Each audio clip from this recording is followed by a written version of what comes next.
Ketemu lagi dengan saya Ayutia dalam segmen Art and Creative Talks bersama narasumber yang sudah pasti sangat menginspirasi Sobat Kreatif. Nah, gimana kabarnya kalian semua? Semoga dalam keadaan sehat ya, dan harus sehat sih, dan bahagia satu lagi. Oke, kita langsung saja. Sekarang di sebelah saya sudah kehadirannya Kak Naya. Ini benar-benar ditunggu-tunggu banget. Jadi beliau itu merupakan penyanyi solo, tapi dulu sempat main band juga ya Kak ya. Dan benar-benar prestasinya luar biasa. Mungkin saya bacakan beberapa karena ini deretannya sangat banyak. Dari juara 3 Pesta Kesenian Pelajar Kabupaten Badung, juara 3 Lomba Lagu Pop Bali Kabupaten Badung, aktif juga di Bintang Radio Bali karena Bintang Radio RRI Bali, karena sebelumnya juga saya sempat lomba sama Kak Naya juga di Bintang Radio. Kita partner dulu ya? Iya, partner. Sudah kenal sangat lama sama Kak Naya. Gimana Kak kabarnya? Aduh, langsung karena becek-becek. Sehat ya, harus sehat dong Kak. Terus Kakak, saya sih terutama tahu banget kalau Kak Naya dari dulu sudah aktif banget nyanyi, tapi sebenarnya Ayu tuh nggak tahu dari kapan mulai karir bernyanyinya. Bisa di-sharing sama Sobat Kreatif? Jadi kalau nanya mulai nyanyi ya kita dari SMP ya. Kita dari waktu lomba-lomba nyanyi sudah, tapi kalau untuk aktif di karya, misalnya karya yang original itu mulai dari kalau nggak salah 2 tahun yang lalu. Itu pertama kali nyoba membuat karya original, tentunya di lagu Bali. Itu single saya pertama saya di 2 tahun yang lalu. Itu awal karir saya buat nyoba untuk untuk coba nih saya berkarya di Belantika Musik Bali khususnya gitu. Tapi sebelum Kakak terjun secara profesional singer gitu kan, pasti sebelumnya ada proses-proses yang Kak Naya lalui gitu ya, dari mulai lomba-lomba, terus mulai ke apalagi setelah lomba-lomba wedding singer juga, ya kan? Tanya itu banyak banget ya, jadi nggak apa-apa, sharing aja biar teman-teman itu tahu prosesnya seperti jadi apa. pastinya latihan dulu ya, terus ikut kompetisi, kita coba-coba buat ikut kompetisi, karena dari sana kita tahu tolak ukur kita gimana sih, apakah kita ini udah bisa buat lebih lagi buat dalam tanda kurung buat bisa berkarya gitu. Jadi aktifnya ya lomba, latihan lomba, setelah itu ikut di wedding singer. Jadi saya ikut yang namanya satu agensi itu nyanyi seremoni dan juga untuk partinya. Terus juga ada mungkin dapat sharing ilmu lah sama adik juga. Jadi kayak ngelatih sedikit gitu. Terus ya gitu-gitu aja sih. Berarti dari pengalaman Kak Naya untuk ikut lomba-lomba, terus juga wedding singer segala macam, itu yang menarik hati Kakak untuk ya sekarang saatnya saya bikin karya original gitu ya. Dengan jadi professional singer sejak 2 tahun yang lalu. Iya, 2 tahun yang lalu. Dan kalau misalkan saya lihat juga Kak Naya cukup aktif juga di YouTube atau sering cover-cover lagu gitu Kak? Iya. Buat ngisi waktu apalagi sekarang kan di masa pandemi ini kan. Jadi kita sendiri terutama nggak bisa lagi buat ya mungkin manggung dibatasi atau mungkin ya kalau di bintang wedding apalagi internasional ya pasti tutup kan. Jadi kita cari kesibukan ya, jadi kita bisa gali nih apalagi yang kita bisa buat gitu. Buat kita biar nggak stuck gitu aja. Jadi kemarin sempat collab beberapa lagu dengan teman-teman artis Bali, tentunya mereka juga mau buat diajak. Terus dan saya juga ada sedikit buat channel wadah buat para musisi buat bisa menyalurkan karyanya lagi. Saya buat kayak talent show dan juga talk show juga di Bisik-Bisik nama channelnya ya, bersama teman-teman saya. Jadi kita buat nih satu wadah yang bisa buat generasi muda, ada wadah buat berkreativitas, mengekspresikan lagi dirinya di masa yang sulit ini menurut saya. Karena panggung udah nggak ada, jadi gimana lagi caranya buat ya teman-teman yang masih dalam tanda kutip menggebu-gebu buat ini nih pengen punya wadah, pengen tempat kita biar bisa mengekspresikan karya kita di mana sih.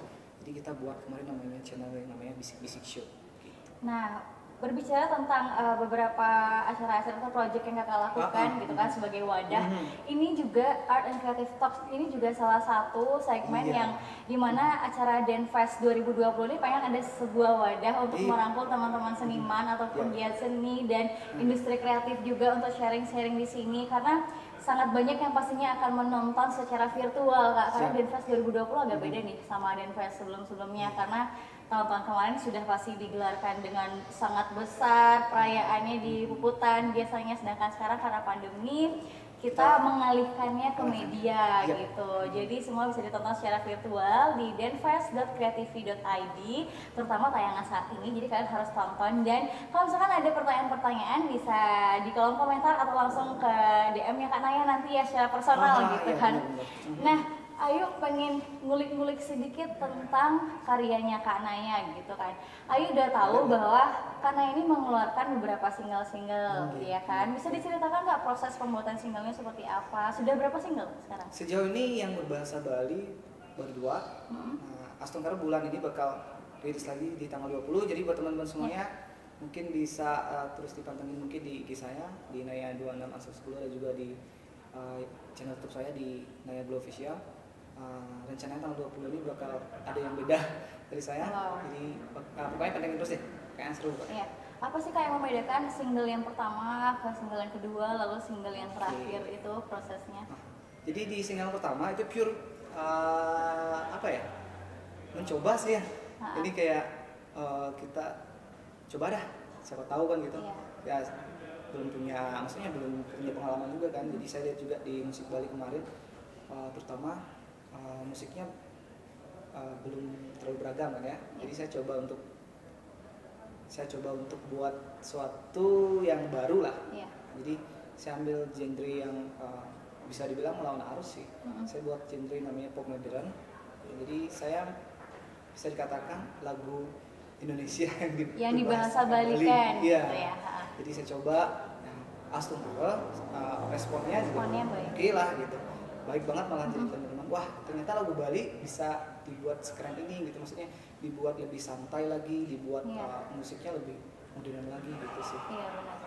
Gitu aja. Terus dari perbedaan dari single 1, 2, dan 3, kalau single 1 seperti saya bilang karena itu maksud saya awalnya Naya itu ada gitu di single itu, jadi benar-benar itu lagu saya buat sebenarnya gini, saya cerita dikit dulu ya. Iya, nggak apa-apa. Jadi kemarin, jadi saya ada kerja juga di salah satu instansi di pemerintahan. Saya sebagai penyewa bahasa Bali di Kabupaten Bandung. Kemarin teman-teman pada ngeledek nih gitu. Wah, Naya ini kan penyanyi, tapi kok nggak ini bahasa Bali sih gitu. Jadi mereka kasih saya challenge, buat deh lagu bahasa Bali, bisa nggak? Karena saya coba buat lagu berbahasa Bali. Terus respon Kanaya apa? Cimik gak itu gitu? bukan sih. Jadi wah nih ini menarik nih gitu. Karena sebelumnya kan saya nyanyi di wedding tuh, yang otomatis lagunya pasti bahasa Inggris atau nggak bahasa Indonesia gitu. Dan itu pun karya orang lain kan. Jadi ini coba bener-bener saya coba. Akhirnya Astungkara responnya positif banget gitu. Wah, orang pernah dengerin ini lagu Indonesia atau Bali sih? Ternyata lagu Bali gitu. Lagu Bali yang di Pringkis lebih modern gitu. Terus yang lagu kedua, saya ada kerjasama sama salah satu perusahaan transportasi online. Astungkara dia suka di single pertama, akhirnya dia mau untuk kolaps saya di single selanjutnya lagu yang pertama di single pertama judulnya kan Pertama Ketemu nih. Jadi di yang kedua ini karena bertepatan dengan Galungan Kuningan, jadi waktu itu kita buat lagu yang kolaps bersama perusahaan tersebut. Ada berbau religi sedikit bersangkutan sama Galungan Kuningan. Jadi lagunya itu judulnya Rajang Galungan Kuningan. Yang ketiga kemarin lagu Indonesia, lagi-lagi bersama perusahaan tersebut kita ingin buat lagu yang temanya tentang keadaan saat ini gitu, pandemi. Tapi saya nggak mau buat yang kita cuma stay, maksudnya kita cuma pasrah gitu. Jadi saya buat yang beda. Jadi saya buat Jadi saya buat malahan lagu yang semangat buat ngadepin pandemi ini. Berarti bisa dibilang lagu ketiga ini menggambarkan situasi saat ini tapi menyelipkan harapan ya, biar sobat kreatif semua di rumah yang nantinya mendengar itu nggak terlarut dalam keadaan saat ini. Jadi masih tetap ada harapan yang gemilang gitulah ke depannya di balik cobaan pandemi ini Kak ya. Jadi bisa buat teman-teman lebih kuat lagi gitu. Karena lebih kuat gitu. Bisa langsung dicek di channel YouTube saya lebih kuat itu bersama kolaborasi sama salah satu perusahaan online tadi, transportasi online gitu. Jadi teman-teman yang belum sempat dengerin, ya siapa tahu bisa jadi referensi juga bagi teman-teman pemusik atau yang baru mau memulai karirnya di musik, pengen coba-coba berkarya, membuat lagu, kan harus banyak referensi lagu ya Kak ya. Jadi bisa mampir-mampir juga ke channel YouTube-nya Kak Naya.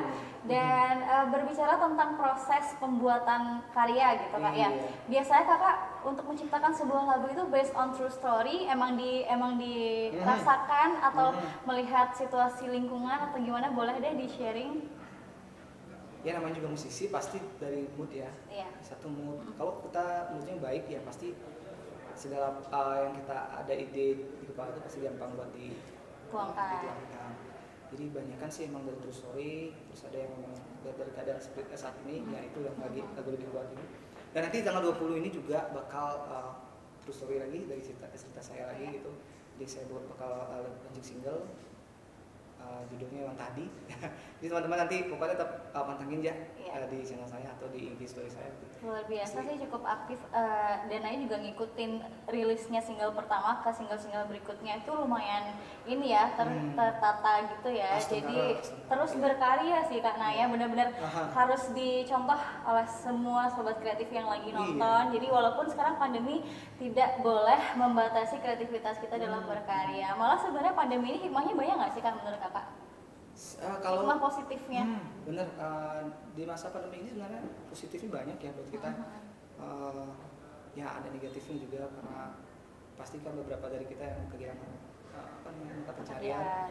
Tapi di balik itu kita bisa buat hal yang positif. Jadi kayak saya nih dulu nggak pernah punya kegiatan buat hal yang baru misalnya. Jadi saya bisa buat channel tadi itu saya bilang sama teman-teman saya berbisik-bisik. Jadi saya bisa belajar lagi, jadi ada tantangan baru lagi gitu. Bisa belajar jadi host mungkin kayak Aditya kan, bisa belajar sedikit-sedikit gitu. Dan juga bisa yang tadi seperti saya bilang tadi, kita membuat wadah buat musisi Bali terutama yang baru-baru buat bisa menyalurkan menyalurkan kreativitasnya yang di pandemi ini mati mungkin ya.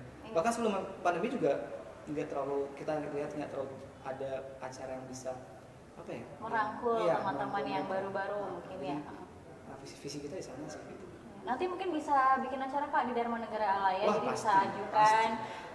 Karena kemarin sebetulnya sempat Anugerah Musik Award juga di sini. Kakak juga masuk ini nggak sih, ikut berpartisipasi? Iya, kemarin juga dapat ngisi. Tempatnya keren banget sih di sini. Jadi dari kemarin kita di tahun dulu ya, misalnya saya dapat di luar juga panggung setting panggungnya di dalam juga ditata dengan baik. Wah ini juga bisa jadi wadah juga buat teman-teman kan yang mungkin bingung cari tempat buat buat menyalurkan idenya mungkin di sini kan bisa. Atau mungkin Kakak mau rilis singlenya nanti di sini bisa loh. Boleh banget. Tetap ya promosi di sini kita ngobrol ya. Benar, boleh banget mumpung masih dalam rangkaian Denfest bisa diselipin untuk rilis single bisa banget karena kita juga ada ruang teater mini. Bisa. Abis ini kita ngobrol belakang kalau gitu. Ajuin aja pokoknya. Siap. Gampang lah. Keren. Berarti pertama kali Kakak kesini tuh waktu acara AMB kemarin ya? AMB kemarin. Dan responnya sangat luar biasa. Bisa saya gini ya. Di tempat yang sebagus ini apapun bisa kita buat gitu. Iya. Lain sebelum kita sebelum adanya gedung ini kan kita masih bingung gimana buat ada sih yang bagus cuman ini konsepnya lebih keren lagi gitu. Maksudnya ada indoornya, ada outdoornya, jadi semua sudah tersedia gitu. Jadi penyelenggara tinggal mengatur aja sih. Iya, tinggal masyarakatnya juga memanfaatkan dengan baik gitu ya. Asal dijaga aja sih fasilitas yang ada gitu. Itu sih. Baik, balik lagi ke pertanyaan soal pandemi gitu ya. Selama pandemi Kakak cukup aktif juga untuk bikin project kayak gitu, tapi pasti ada tantangannya Kak ya. Apa sih Kak tantangan-tantangan terberatnya sebagai seorang musisi di masa-masa seperti ini? satu, kalau memang pure pekerjaan dari musisi ya pasti pencarian hilang ya. Iya, iya. Di sana jadinya kita harus tuntut mempunyai skill yang lain lagi gitu. Kalau terberatnya kalau untuk musisi yang mengeluarkan karya original mungkin di acara launching yang susah ya, kan harus dibatasi kan, Iya, iya. dengan protokol yang harus maksudnya harus apa sih harus diperhatikan gitu biar nggak kita menyalahi. Nah kita menjaga diri kita sih dari pandemi ini kan gitu. Ya susahnya mungkin di segi pemasaran, maksudnya apa sih namanya di launchingnya ya agak susah karena gini, tontonan pun sekarang jadi orang-orang kan makin banyak nih. Iya, Ketika kita mau rilis sesuatu nih di channel kita, sedangkan dia juga pilihan pilihan tontonannya sangat banyak. Itu sih tantangan sih. Jadi kita ya kembali kita harus lebih gini aja, maksudnya lebih kreatif lagi gimana cara bungkus suatu karya kita ke depannya biar bisa lebih baik gitu sih. Gitu sih tantangan terbesarnya di rilis karya sih. Lalu harapan Kak Naya gitu untuk keberlangsungan seniman saat ini, terus ke depannya ada nggak tips-tips dan motivasi lah untuk teman-teman sobat kreatif yang lagi nonton, mungkin ada yang mengalami hal yang sama dengan kita semua para musisi, lagi terpuruk, terus lagi buntu banget mungkin otaknya, bisa dicerahkan sama Kak Naya sekarang. Ini banyak juga sebenarnya musisi lebih senior, cuman buat teman-teman yang mungkin yang baru atau mungkin masih dalam tahap apa sih namanya mencoba buat menjadi sesuatu yang original gitu ya, mengeluarkan karya original. Jadi teman-teman jangan putus asa, tetap apa ya, tetap berjuang buat karyanya, jangan malu, terus yang pertama sih latihan ya. Kalau kalian sudah punya fondasi yang kuat pasti akan jadi sesuatu gitu. Jadi intinya ya pertama harus latihan, habis itu konsisten dengan karyanya, yang ketiga yaitu harus tetap semangat sama karyanya gitu sih, tetap ya gitu lah. Itu sobat kreatif, banyak sekali motivasi dan tips dari Kak Naya tentunya, dan kita benar-benar harus mengambil contoh-contoh positif dari Kak Naya agar kita tetap bisa berkreativitas dengan baik gitu kan, karena kalau kita sekarang masa pandemi nggak kreatif kita akan cepat stres nggak sih Kak? Iya betul sih, ya. Stres juga. Terus gitu. karir jadi akan mati nanti ke depannya kalau nggak membuat sesuatu hal yang baru terus. Justru gitu kan. saat pandemi ini kita bukan fondasi yang kuat buat nanti sudah keadaan normal kita sudah punya kendaraan gitu. Sehingga kita udah punya apa sih namanya? Sudah punya power buat gas lah gitu maksudnya. Malah sekarang ini timingnya untuk kita promote diri lagi nggak sih? Jadi biar nanti setelah pandemi orang tuh masih nyantol, oh Naya ini masih penyanyi nih, karena dari kemarin-kemarin aktif terus kan ngepost soal singlenya atau nyanyi-nyanyi di YouTube kayak gitu kan. Jadi kita semua sebenarnya harus siap sih dengan transisi ini gitu kan, karena biasanya kalau kita nyanyi-nyanyi di kafe biasanya tuh sekarang udah hampir nggak ada live music, mungkin ada beberapa cuma dibatasi dan itu sebenarnya pembatasannya kan sebenarnya sedikit meresahkan para musisi ya, tapi itu harus dilaksanakan karena kita biar mengurangi persebaran kan COVID ini. Dan dialihkanlah sekarang ke virtual semua, karena juga kemarin ada proyek-proyek virtual sama teman-teman musisi lain selain yang tadi bisik-bisik itu. Oh, kalau virtual kita kemarin sempat sih yang saya bilang collab sama perusahaan transportasi online itu. Itu dikerjakan secara virtual? Oke. Jadi launchingnya kita virtual. Oh, gitu. Terus? Wah, itu memang sih. Itu recordnya virtual juga atau prosesnya ketemu juga segala macam? Recordnya sendiri-sendiri atau gimana? Oh iya. Singlenya? Recordnya? Oh enggak, recordnya barengan. Tapi untuk launchingnya kita virtual sih. Jadi enggak ada yang langsung. Jadi itu ya tantangannya kalau selama berkarya di masa pandemi ini. Agak diribetin dengan pembatasan kita itu. Kita namanya di live kan itu tiba-tiba ngomongnya live itu sih. Ya tantangan besar sih buat kita, tapi saya yakin kok nanti kalaupun ini mungkin menjadi hal yang baru mungkin buat kita. Jadi kedepannya kita juga bisa punya, wah ternyata konser juga bisa dibuat live nih gitu, live streaming atau apa gitu. Jadi nggak harus offline kayak gitu. Jadi punya sesuatu yang baru lagi sih, ide-ide baru jadinya gitu. Itu aja sih.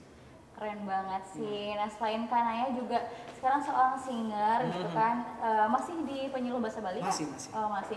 Dan itu sebenarnya kalau misalkan kayak saya juga lah ya, dulu jurusannya apa, terus sekarang pekerjaannya apa, kayak gitu. Sebenarnya kalau orang yang nggak tahu nih pasti mikirnya gimana sih kerjaannya dari penyuluh bahasa Bali bisa penyanyi kayak gitu. Itu gimana sih nanggepin pembicaraan kayak gitu Kak? Tanggapannya gimana ya? Di bawah Sebenarnya itu nyambung juga ya. Jadi kalau misalkan udah kayak tadi fasih berbahasa Bali ya buatnya lagu bahasa Bali gitu kan. Jadi bisa ada edukasinya juga kan nanti. Jadi ya kalau tanggapan saya buat asik aja, maksudnya gini, kita jalanan hobi bisa dengan, nah saya ambil jalur lagu berbahasa Bali, tentu kan searah nih. Jadi saya sekolahnya apa dulu itu, terus jadi pengajar juga kan, ini pengajar kan, jadi otomatis ilmu yang saya dapat untuk mungkin di tata bahasa, mungkin saya bisa lebih nggak sempurna, harus tetap bertanya kepada teman-teman juga, semua dulu. Tapi setidaknya saya bisa meminimalisir kesalahan mungkin di pembuatan kata yang salah kayak gitu sih. Itu aja sih. Jadi sebenarnya itu jadi nilai plus loh Kak untuk Kak Naya, karena menurut saya sendiri gitu ya. Banyak juga ada lagu-lagu Bali yang penempatan kata-katanya kurang tepat gitu kan. Jadi disinilah sebenarnya sosok Kak Naya sangat dibutuhkan gitu. Kayak gitu. Iya gitu. Sebenarnya sah-sah aja ya. Kalau boleh saya share sedikit, sebenarnya sah-sah aja ya. Karena kan karya ya, jadi sah-sah aja. Jadi tata bahasa di karya itu adalah, kalau menurut saya dan dulu pun juga bilang itu sah-sah aja. Tapi kalau dalam konteks salah benar ya kita nggak bisa ngomong ya. Mungkin itu salah, tapi kembali ke yang pembuat karyanya itu benar. Namanya seni kan, nggak bisa ada patokannya juga gitu. Mungkin banyak yang resah kan sekarang, wah ini sekarang lagu berbahasa Bali ada bahasa Indonesia, ada bahasa Inggrisnya, ada yang kata yang salah. Menurut saya kalau memang ada kata Indonesia ataupun bahasa Inggris itu lebih tepatnya nggak salah sih ya. Mungkin itu namanya lebih ke campur kode. Jadi bahasa Indonesia yang dimasukkan ke bahasa Bali. Jadi ada plusnya sih juga ya buat. Jadi pendengar yang di Jawa mungkin ya nggak terlalu tahu bahasa Bali, jadi terbantu dengan adanya kata campur gitu. Jadi tapi menurut saya tadi banyak juga yang nggak setuju, tapi kalau menurut saya sendiri pribadi, karya itu ya bebas aja, asal nggak kata-katanya itu apa sih ya yang mengandung sara atau apa, masih bisa. Nah gitu Sobat Kreatif, ternyata saya juga dapetin perspektif lain dari seorang Kak Naya yang penyuluh bahasa Bali juga kebetulan. Jadi kemarin-kemarin memang banyak sekali juga ada keresahan-keresahan seperti itu, Bali kok ini. Ternyata memang menurut Kak Naya sendiri pun sebenarnya itu is okay gitu ya. Itu juga menguntungkan bagi teman-teman yang di luar Bali yang mungkin nggak terlalu paham bahasa Bali gitu. Jadi mendengar, jadi lagu Bali bisa go nasional nantinya ya. Misalnya apalagi kalau misalnya ada sisi bahasa Inggris mungkin, jadi orang Barat atau bule pun, oh ini ada kata tentang mencintai kan, I love you atau apalah, atau I hate you atau apalah, jadi orang-orang tahu, oh ini berarti orang Barat pun, oh ini berarti lagu tentang ini nih gitu. Jadi sedikit ya ini pasti dengerin depannya, oh bahasa Bali itu ternyata asik juga ya gitu. Dan itu juga menjadi trik kita musisi Bali untuk membawa karya kita ke kancah internasional gitu kan, karena pelan-pelan kan pasti harus ada prosesnya juga gitu. Jadi kita sebagai musisi juga nggak boleh terlalu saklek lah gitu ibaratnya, harus tetap dinamis. Jadi namanya juga karya seni, nggak ada batasnya gitu kan, nggak bisa kita salahkan, nggak bisa kita benarkan secara mutlak juga ya Kak ya. Kalau mungkin di akademis yang mungkin salah ya, kita maklumi karena itu kan akademis. Karena seni nggak kayak matematika kan, hitung-hitungannya pasti gitu kan. Oke. Keren banget sih. Nanti dan Kak Naya ini ya selain pinter nyanyi ternyata bisa main alat musik juga kan. Gitar ya. Jadi emang ciri khasnya Kak Naya ini kalau misalkan nyanyi pasti selalu sambil main gitar gitu ya kan. Kadang sih kalau di wedding nggak bawa gitar malah, karena kan sebenarnya gitu. Kalau manggung-manggung secara personal gitu tuh gitar sih masih kayak udah lebih enak juga nggak sih ya? Benar. Itu belajar gitarnya dari kapan Kak? Kalau boleh jujur ya, sebelum saya buat single itu sih. Jadi lebih dulu main gitarnya gitu daripada. Iya, jadi gini. Jadi saya buat lagu dulu cuman pakai voice note ya. Iya. Terus suatu hari, wah ini harus bisa main alat musik nih. Biar apa sih? Biar efektif juga efektif dalam satu. pembuatan karya. Terus pas ada manggung sendiri jadi nggak kagok Nggak lagi ribet, kan. nggak kagok Nggak ya. pakai manusiaan lagi kan gitu bener-bener. untungnya. Jadi ya harus belajar. Nah, belajarnya lewat YouTube. Ada teman juga kan banyak banget. Oh ya, jadi di balik saya sekarang ini banyak banget teman-teman yang support nih di belakang, luar biasa sekali. Apalagi kemarin ada produser saya ada Nano Egon. Wah ini muda, wah pokoknya keren lah. Terus juga ada di videografi ada Wijaya Kila juga luar biasa ini orang juga idenya brilian terus. Jadi saya bangga sih, karena apa? Karena kita generasi baru ada penerus gitu. Jadi nggak stuck gitu aja, nggak itu aja gitu. Jadi banyak pilih. Jadi keren lah. Sekarang ini keren gitu, banyak teman. Berarti Kak Naya sendiri juga merangkul ya teman-teman yang mungkin musisi baru kayak gitu atau musisi muda-muda gitu berkolaborasi bersama-sama sehingga kita maju-maju sama-sama melahirkan generasi-generasi baru lagi ya, nggak ada senioritas ya berarti antara musisi itu kalau bisa jangan ada senioritas gitu ya. Sama-sama kalau emang salah ya kita dikasih tahu gitu ya. Nah itu memang pentingnya sekarang apalagi di masa pandemi kayak gini memang paling penting satu kolaborasi, terus dua bahu-membahu gitu saling membantu teman-teman. Tidak hanya musisi, UMKM juga, semua sektor lah sekarang sedang struggle ya dan harus survive sama-sama gitu ya Kak ya. Iya, harus punya ide-ide baru nih buat ke depannya terutama. Baik, mungkin teman-teman di sini lagi pada nonton dan saya juga pengen banget dengerin Kak Naya sebenarnya nyanyi sedikit aja sambil main gitar. Mumpung lagi bawa gitar pasti akan lebih seru. Jadi, ya. Kita kasih bocoran dikit lah. Tanggal 20 nanti bakal ada sekali lagi bakal ada rilis single saya. Jadi teman-teman semuanya sekali lagi bisa dipantengin di IG saya di Naya 26_Glow dan juga di channel YouTube di Naya Glow Official. Bakal ada single terbaru Wanta Adi. Jadi teman-teman sekarang saya bakal kasih sedikit bocoran refnya mungkin perdana ya yang di sini di acara ini. Kalian bisa saksikan tayangannya di denfest.creativity.id nanti ya. Refnya jadi mungkin ya. Terus kasih komentar ya, gimana sih lagunya Kak Naya, harus nonton kalian nanti. Oke, langsung aja kita saksikan penampilan dari Kak Naya.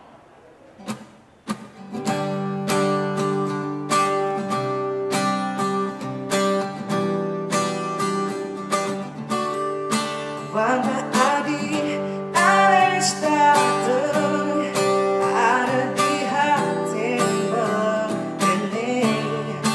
Wanta Adi, alles datang kuguling mana begini. Bilang lagi,